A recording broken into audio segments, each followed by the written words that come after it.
Dzień dobry, assalamu alaikum, ciao, konnichiwa, hola, bonjour, good morning, good morning, good morning. It's Ken at 10. How are you today? It's Monday morning, 0 degrees here in Norbury, Southwest 16. If you haven't been here before, welcome. Thanks for coming. If you're coming back, well, thanks for joining us yet again. Grateful if you could like, share, and comment on the video, because that always helps to drive our stats, and we love that. And we love to hear from you as well. Let us know that we're not just looking into a camera and there's nothing the other end of it, apart from emptiness. So how are you? I hope you're well. We've had a busy weekend, lots of offers coming in. Some property news for you today, as always. I should say as well, just released our new podcast with the amazing Mike Day. He's a great industry stalwart with lots of experience, and always great to talk to someone like that and get their perspective on things. And this week we're talking all about the main fears of buyers and sellers. You know, what are the main things that people worry about when they're buying or selling a property? It's a real issue for some. So I'll just log it across the bottom there so you can see what that's all about. But yeah, look us up. Look up the Property Buyer and Sellers podcast, and you'll find us on iTunes, Spotify, or your preferred platform. And yeah, long chat this week about the fears of buyers and sellers, the biggest fears. So house price news, first of all, in the Times this week. Average property prices increased by £852 in a month, according to Rightmove, as estate agents experienced their busiest January ever. Now, there's a reason for that as well, which I'll come on to in a second. But the property website said the average asking price for a home in Britain was now £341,019. That's amazing when you think it wasn't long ago that we were talking in the 240,000. The price of starter homes has also risen. First-time buyers forking out an average of 214,176. That's 1.4% above the average above last month rather. And then the next article in the Telegraph, this is about the availability of properties, and this is a real issue right now. What a lot of estate agents are finding, us included, is there's not enough stock out there to quench buyers, and this is a kind of a constant conundrum, because if people can't feel confident that there's going to be something out there for them to buy, then they tend not to list their property. And if they don't list their property, then there's nothing out for someone else to buy. So you can get into this vicious spiral of nothing available, so nothing's available. My suspicion is that it's a bit early in the year yet, and people forget that even in times of boom as we are now, there's still a seasonal trend just after Christmas, especially with the pandemic and Omicron and everything else. There is a bit of a lull. And normally what happens is, as the weather breaks and it gets brighter and warmer, then we find the families coming out. You know, they've decorated the hallway throughout the winter. Out comes the pram, walking down the road, looking in agents' windows. I wonder whether we should think about moving now. Perhaps pops in, books the valuation. That happens a lot in early spring. And we are getting a good level of valuations here, very strong level actually. But then we've been here for 30 years, and you know, a lot of people know who we are and where we are. But I do understand that across the UK, the level of instructions is at an all-time low. There are just 12 properties on sale at the average estate agency amid a drought of properties, the article says. Competition for homes has doubled in the past year, hitting unprecedented levels. And it goes hand to hand with the first report, doesn't it, that house prices are going up. Well, when you've got a high demand and a low supply, of course, the laws of supply and demand mean that prices go up.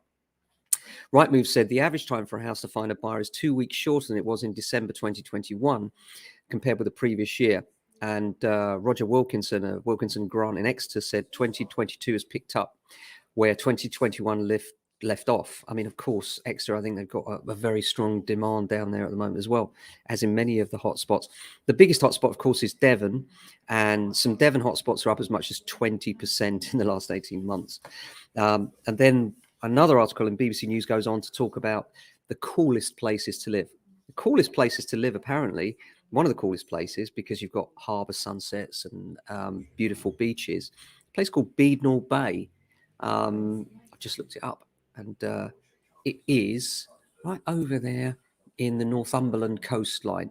So it's a long way up, but it might be worth a visit if you're nearing retirement and looking for something a little bit different.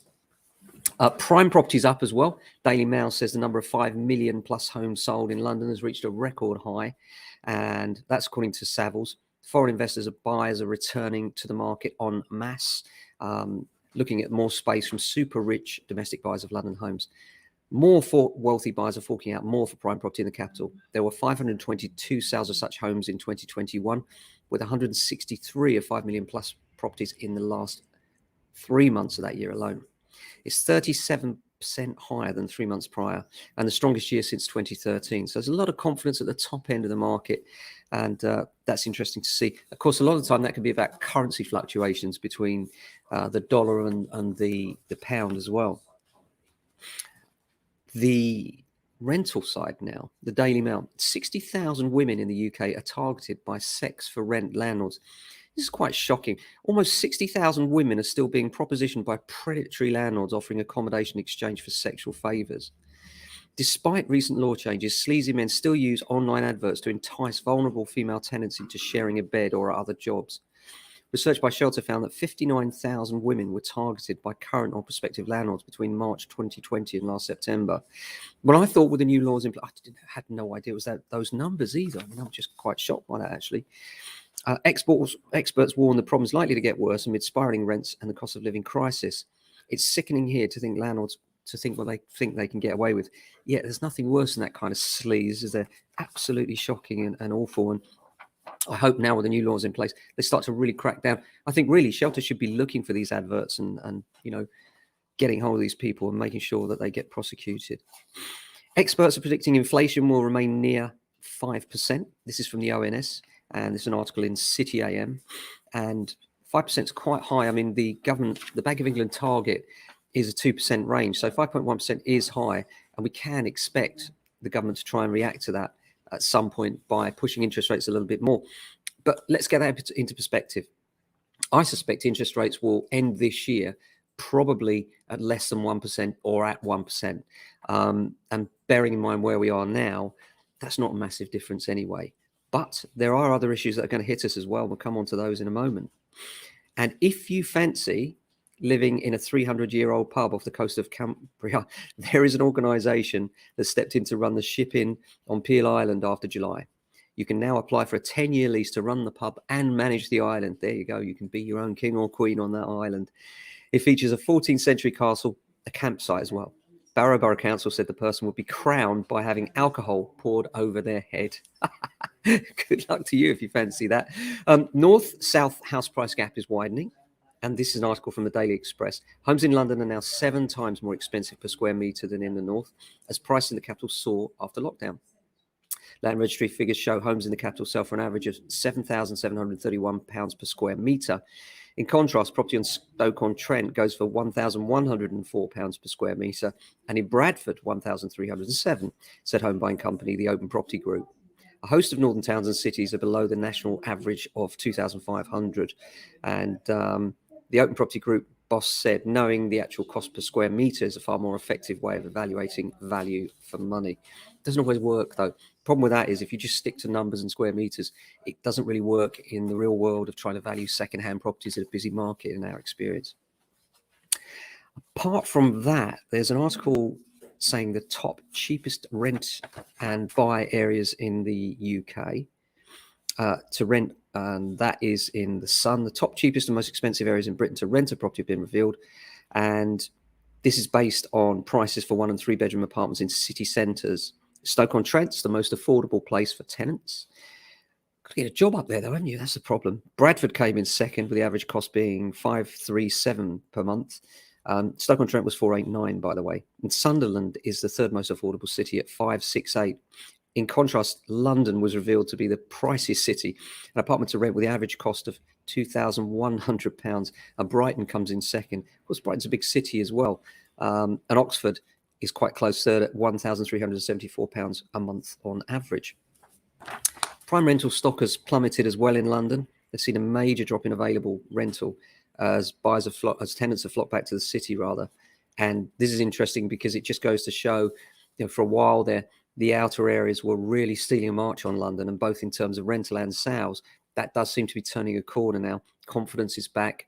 It does seem that we now are on the back end of the COVID wave, and it looks like we'll be out of this very soon, he said, hopefully. What else have we got? Hsbc, this is an interesting one I saw in the Sunday Telegraph and the Sunday Times. It's considering tightening its mortgage lending criteria. And the bank is assessing whether to impose stricter affordability tests to cover concerns that a squeeze on household finances driven by soaring energy costs will reduce how much buyers can afford to borrow. It comes as First Direct has cut the cost of more than 40 mortgages, going against the grain of rising rates across the market. It's interesting that HSBC have really gone against, or First Direct, a part of HSBC, have really gone against the grain there, and with interest rates rising, have still chosen to reduce their rate.